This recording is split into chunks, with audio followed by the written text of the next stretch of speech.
what you're going to do if you can't get out on the roads. So WSMV's Brendan Tierney shows you what's being done to make the roads as clear as possible. As you're grabbing bags of salt and shovels for your house, cities across the mid-state are getting their snow plans ready. Obviously, this event is unprecedented. Leaders in Mount Juliet say they're expecting to get a lot more snow than the couple of inches from last winter's big storm.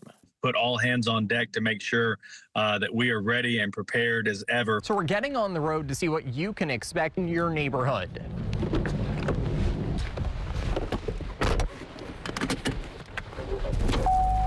We found that crews up in Clarksville are getting their salt trucks and plows ready to cover more than 1,400 lane miles.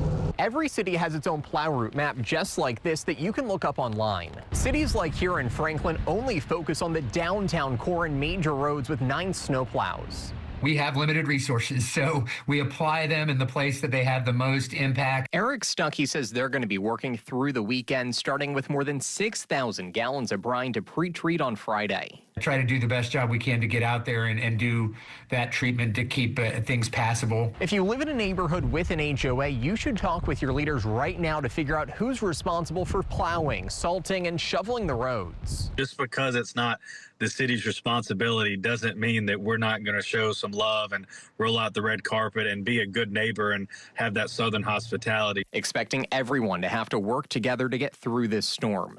Brendan Tierney, WSMV4.